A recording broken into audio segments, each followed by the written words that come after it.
Now, the geopolitical divide on the national issue appears to be widening as governors of the Nigeria's northern states yesterday condemned the position of their southern counterparts on where the next president would come from after the 2023 elections. They say the position of the Southern Governors Forum is not in line with the nation's constitution. Rising from their meeting in Kaduna, the northern Nigerian governors also disagreed with the stance of the southern governors on the collection of value-added tax. The Northern Governors Forum is of the view that the states have enacted VAT laws are confusing it with sales tax. Rivers and Lagos state government had enacted their own VAT laws, and the Southern Governors Forum have expressed support for this course of action. C. VAT is being confused by these state governments as a sales tax. If every state enacted its own VAT law, multiple taxation will result in increase of prices of goods and services and collapse in interstate trade. VAT is not a production tax like excise, but terminal tax which is paid by the ultimate consumer. D. Another confusion is ignoring observation above and its overall effect. The reason Lagos account for 50% VAT collection is because most of the telecommunication companies, banks, manufacturing and other training activities have their headquarters in Lagos, with the resultant and the wrongful attribution of VAT. E. Until and unless the Supreme Court pronounces judgment on the substantive matter between Rivers State and the federal government, the matter is sub judice, and Northern State Governors Forum would respect this. The forum observed that some Northern State governors had earlier expressed views for a power shift to any three geopolitical zones in the South with a view to promoting unity and peace in the nation. Notwithstanding their comments, the forum unanimously condemned the statement by the Southern Governors Forum that the presidency must go to the South. The statement is quite contradictory with the provision of the Constitution of the Federal Republic of Nigeria, 1999, as amended, that the elected president shall A. score the majority votes, B. score at least 25% of the votes cast in 2/3 states of the Federation, C. in the case of run-up, simple majority will win the election.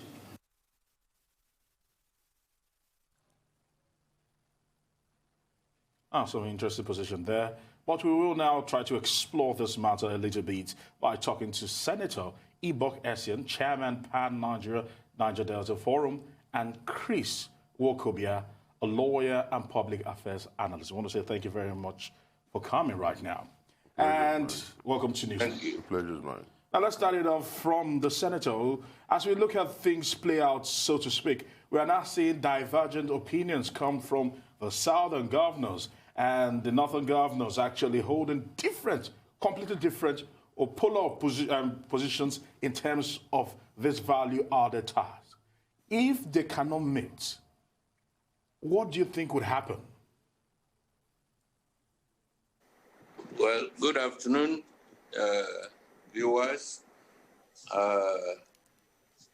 What's happening in the country is rather very unfortunate at this point in time.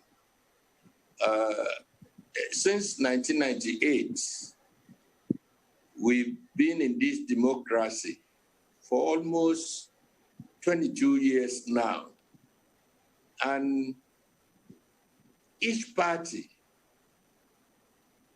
in their constitution enshrines zoning and rotation as a cardinal ingredient of their constitution. And it has worked for 22 years. The major parties, the PDP and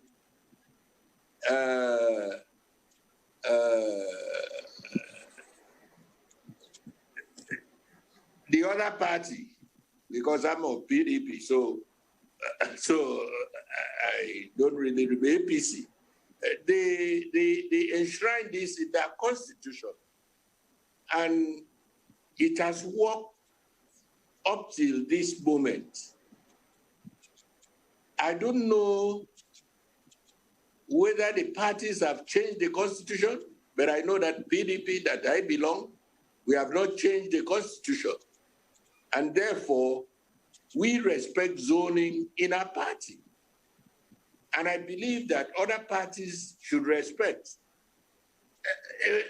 In 1999, when each party adopted zoning, the constitution was still there. The 1999 constitution, and as amended, was still there. So, yes, the constitution says that does not recognize zoning. But each party, for the stability of this country and for inclusion of everybody in the country, the parties in their wisdom recognize zoning. And it has worked tremendously. It has helped Nigeria at least to be a little bit stable in terms of who governs at any point in time. Yes. So I want to say that the position that the Southern governors have taken is the correct position because the current president is from the north.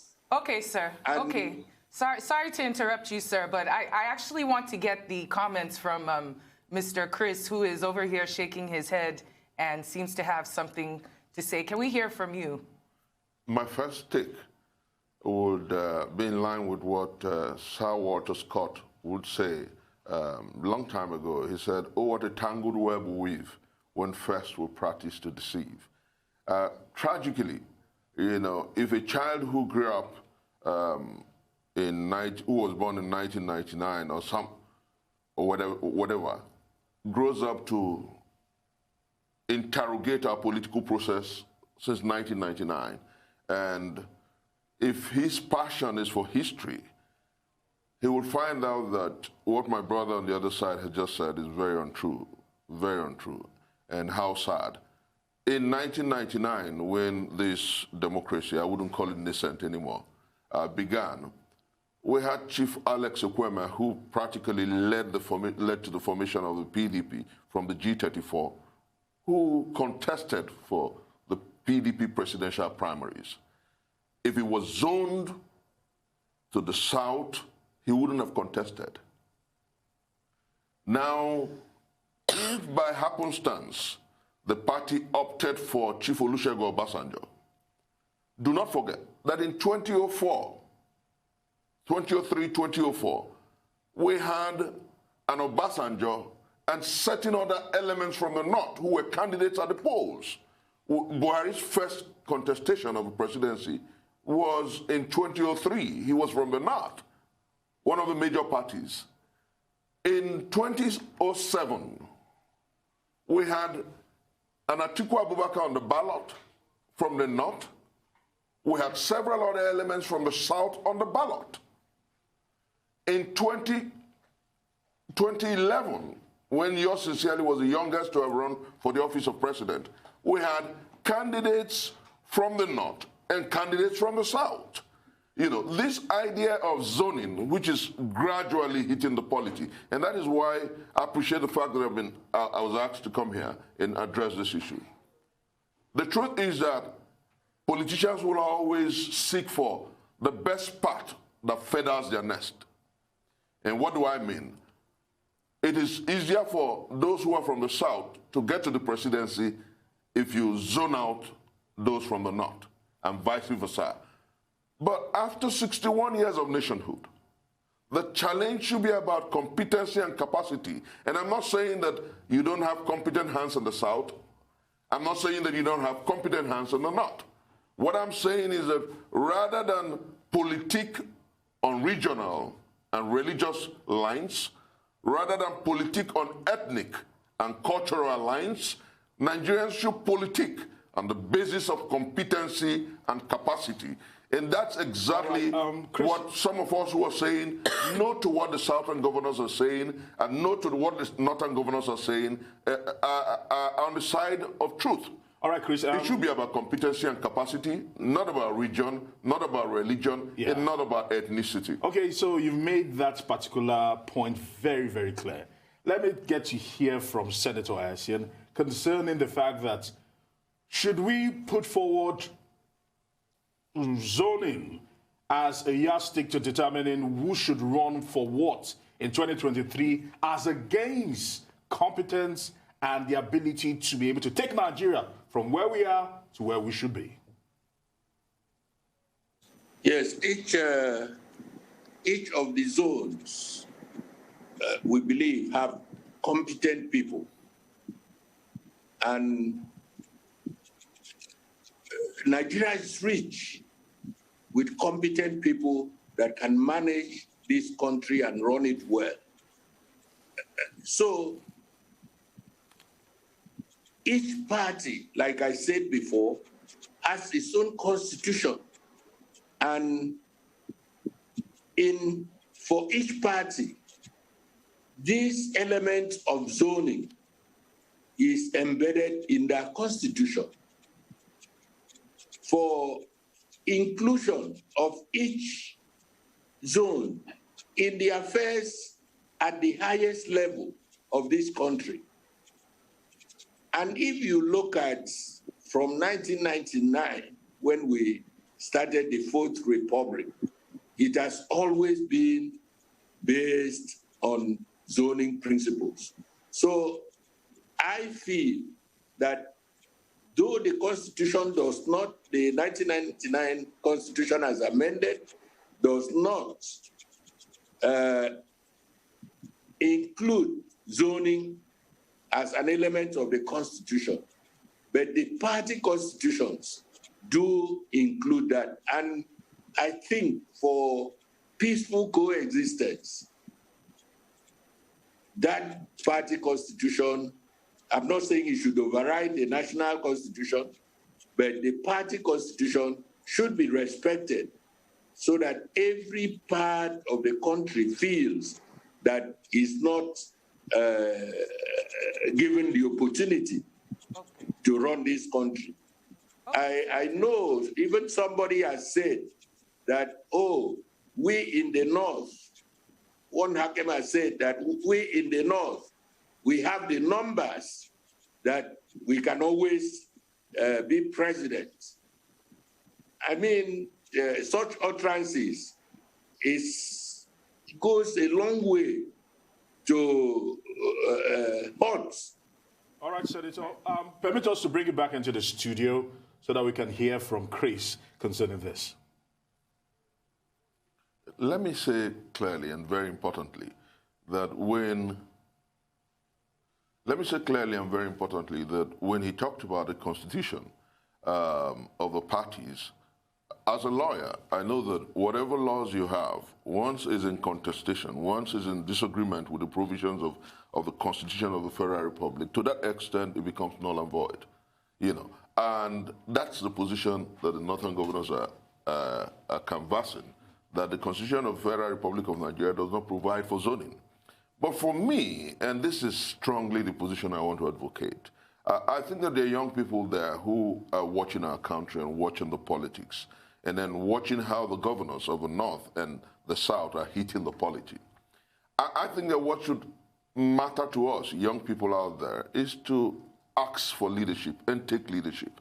Because when those who have held superintendence over our country for so long in the 21st century are still talking about zoning on the lines of region, ethnicity, and if you like, religion, then we have a big problem.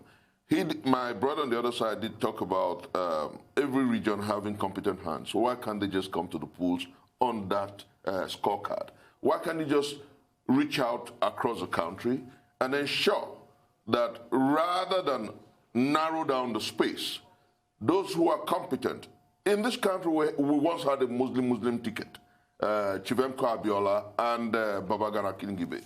And that was because they were able to reach out. I think that what we want come 2023 is a president that's able to connect with the masses of our people, connect across ethnicities, connect across religion, connect across tribe, connect across political ideology and philosophy, and a leader who's able to galvanize and take our young people along.